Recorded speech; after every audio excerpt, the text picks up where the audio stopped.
రైతు పేరు వచ్చేసి గుమ్మడి వెంకటరెడ్డి గారు. ఈ రోజు మేము సురేష్ రెడ్డి గారి చేను చూడడం జరిగింది. అక్కడి నుంచి రాంగో ఇలా చేను ఉంటది, ఇలా చేనులోకి వెళ్ళి ఇతనుకి నేను ఒక స్ప్రే ఇవ్వడం జరిగింది, చూసి రావడం జరిగింది. రెడ్డి గారిని ఇతనికి టైం లేక చేనులకు రాలేను. అందు విషయంలో సార్ మీది ఇట్లా వచ్చింది రెడ్డి గారు, ఇట్లా ఉంది అని చెప్పడం జరుగుతుంది. రెడ్డి గారు కూడా అతని మాటల్లో విందాం. చెప్పండి రెడ్డి గారు.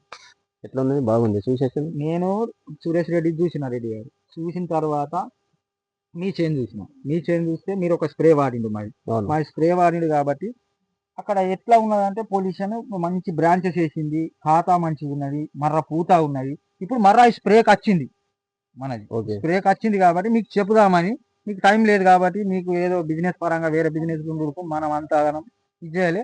అందుకే మీ డైరెక్ట్ గా మీరు ఇక్కడ కానొచ్చి మీ కొట్టం దగ్గరికి వచ్చి మిమ్మల్ని విజిట్ చేస్తున్నాం రెడ్డి గారు. ఓకే, ఈ మీరు కూడా వెళ్ళి ఒక పరి చూస్తే చేనులోకి మీకు కూడా అర్థమవుతుంది.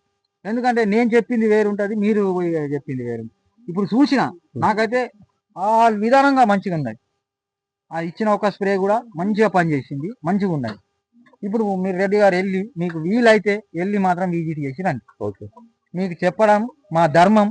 మేము రియల్ గా చెప్తున్నా రెడ్డి గారు, చెప్పడం మా కంపెనీలో మేము మందులు కొడిపించిన వాళ్ళకి చెప్పడం మా ధర్మం. మేము వచ్చి మీకు చెప్తున్నాం. ధర్మం అంటే కూడా ఏదో నేను మేము దీని కిందికి వస్తుంది అది, అంటే ఇంటర్వ్యూలో వచ్చరాని మనం తెలంగాణ భాషలో మనకు వచ్చిన భాషని వాడుతున్నాం కాబట్టి నీ డ్యూటీ, నా డ్యూటీ. నేను దాన్ని ధర్మం అని చెప్పినా కానీ నా డ్యూటీ, నేను చెప్పడం నా డ్యూటీ.